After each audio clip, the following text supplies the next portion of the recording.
Hello' গাইছ, good morning. কি খবৰ আপোনালোকৰ? আশা কৰিছোঁ সকলোৱে ভালে আছা আৰু ভালে থাকিবা। চ' গাইছ, বহুত দিন হ'ল আপোনালোকৰ লগত একো কথা পাতিব পোৱা নাই, মানে ভিডিঅ' আপলোড দিব পৰা নাই মই। কাৰণটো আপোনালোকে গম পাইছে চাগে, যদি নিউজ চাই আপোনালোকে অলপ গম পাব আমাৰ কাৰ্বি আংলঙত যিটো মানে বৰ্তমান পৰিস্থিতি হৈ আছে, যিটো মানে ঘটনা ঘটিছে, আপোনালোকে সেই বিষয়ে হয়তো অলপ গম পাইছে। চ' তাৰ কাৰণে আমাৰ মানে নেটটো অফ কৰি থৈছিলে কিছু 4-5 দিনৰ বাবে। সেইকাৰণে আপোনালোকৰ লগত কথা পাতিব পোৱা নাই আৰু আপোনালোকৰ মাজত আহিব পৰা নাছিলোঁ। তো ফাইনেলি আজি আহিছোঁ, মানে কিছু কথা পাতিবলৈ। মানে ৰিজাল্টটো কেতিয়া দিব, কেতিয়া দিয়াৰ চান্স আছে, আপোনালোকে সকলোৱে গম পাইছে চাগে। আমাৰ যি এটা নটিচ এতিয়া বৰ্তমান ভাইৰেল হৈ আছে, যি ৰ'জগাৰ মেলাৰ ডেট, যি আমাৰ 26 ডিচেম্বৰত হ'ব লাগিছিল, সেইটো ডেটটো চেঞ্জ হৈ কেনে এতিয়া বৰ্তমান মানে 20 জানুৱাৰীত বুলি আপোনালোকে সকলোৱে গম পাইছে আমাৰ ৰ'জগাৰ মেলাৰ ডেটটো। আৰু ৰ'জগাৰ মেলাৰ মানে বিনা SSC/GDৰ ৰ'জগাৰ মেলাটো কণ্ডাক্ট কৰাটো ইমান সহজ কথা নহয়, কাৰণ মানে SSC/GDটো এটা বহুত ডাঙৰ ভেকেঞ্চি হয়। অল ইণ্ডিয়াৰ এটা বহুত সকলোতকৈ ডাঙৰ ভেকেঞ্চি বুলি ক'ব লাগিব। মানে সকলোতকৈ পষ্ট আমাৰ SSC/GDতে বেছি থাকেতো। চ' তাৰ বাবে মানে ৰ'জগাৰ মেলাত SSC/GDৰ মানে ভূমিকাটো বহুত বেছি। চ' তাৰ কাৰণে SSC/GDৰ আমাৰ ৰিজাল্টটো যদি 20 তাৰিখত আমাৰ এপইণ্টমেণ্টটো দিয়ে, মানে ৰ'জগাৰ মেলা কণ্ডাক্ট কৰায়, তেন্তে আমাৰ তাৰ 10 দিনৰ আগত, মানে আপোনালোকে ধৰি লওক যে 9-10 তাৰিখৰ ভিতৰত আমাৰ ৰিজাল্টটো আহি যাব। আৰু মই যেতিয়া আগতে এটা ভিডিঅ' বনাইছিলোঁ, সেইটোতো কৈছোঁ যে 10 তাৰিখৰ ভিতৰত আমাৰ SSC/GDৰ ৰিজাল্টটো আহি যাব। মই ভাবিছোঁ যে 10 তাৰিখৰ ভিতৰতে আমাৰ SSC/GDৰ ৰিজাল্টটো 100% আহিব, কাৰণ এইটো 2025ৰ ভেকেঞ্চিটো আমাৰ অলৰেডি ইমান লেট হৈ গ'ল, মানে টোটেলি বহুত লেট। যদি আপোনালোকে চাই, সকলোতকৈ লেট ভেকেঞ্চি এইটো, মানে লকডাউনৰ পিছৰ পৰা যিকেইটা ভেকেঞ্চি আহিছে, সেইকেইটাৰ ভিতৰত মানে এইটো 2025ৰ ভেকেঞ্চিটো আমাৰ সকলোতকৈ লেট ভেকেঞ্চি ক'ব লাগিব। চ' আপোনালোকে এতিয়া আৰু ইমান চিন্তা কৰি থাকিব লগা নাই। আমাৰ জানুৱাৰীত যেনেকুৱা হ'লেও 100% আমাৰ ৰিজাল্ট আহি যাব। বাছ আপোনালোকে আৰু কিছুদিন ৱেইট কৰক। আৰু যদি আপোনালোকৰ মাৰ্ক বেছি আছে ন, আপোনালোকে যেনেকুৱাই হ'লেও চাকৰিটো পাবই, আপোনালোকৰ ইমান চিন্তা নাই। আৰু যিসকল কেণ্ডিডেটৰ মাৰ্ক মানে 3, 4, 5, 6 এনেকুৱা প্লাছ হৈ আছে, তেওঁলোকৰ মানে বেছি ডাউট, মানে তেওঁলোকে বেছি টেনশ্যনত আছে।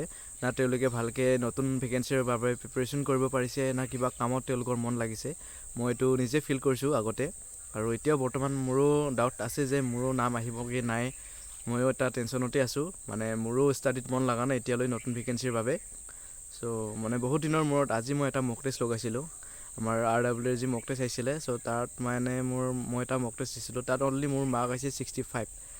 মানে কি ক'ব আৰু, আপোনালোকে তাতে গম পাইছে চাগে মোৰ প্ৰিপাৰেশ্যনটো হোৱা নাই বুলি। মানে যোৱাবাৰ যি পঢ়িছিলোঁ ঠিক তেনেকুৱাই মানে এটা মক টেষ্ট লগাই দিছিলোঁ।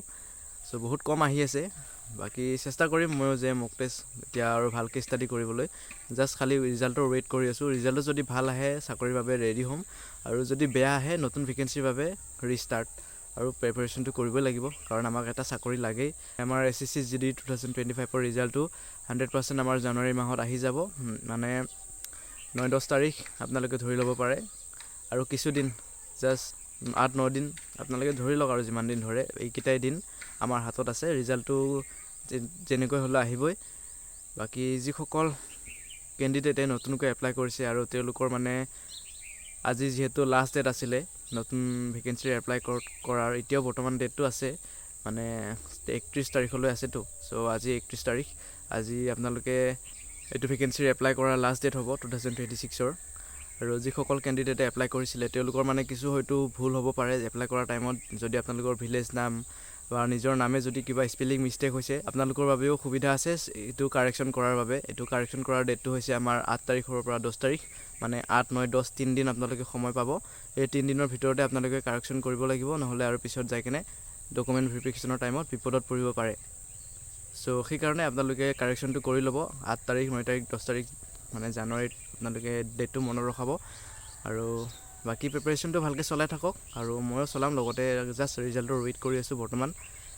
বাকী ঝাৰখণ্ডৰ আমাৰ যি এতিয়া ৰিমেডিকেলৰ প্ৰচেছবোৰ চলি আছিলে, চ' তাৰে যোৱাকালি লাষ্ট ডেট আছিলে মেডিকেলৰ। বাকী আৰু হয়তো ৰিমেডিকেল এই 2-3 দিন চলিব, মানে 3-4 তাৰিখলৈ হয়তো মেডিকেলটো আমাৰ চলিব, ৰিমেডিকেলৰ প্ৰচেছবোৰ। বাকী তাৰপিছতে আমাৰ ৰিজাল্ট অহাৰ মানে চান্সটো বেছি হৈ যাব। বাকী এদিকে ডকুমেণ্টছ কাট অফ বনোৱাত মানে 4-5 দিন ধৰিলেও, মানে এদিকে 9-10 তাৰিখ আমাৰ ৰিজাল্ট অহাৰ চান্সটো বেছি আছে।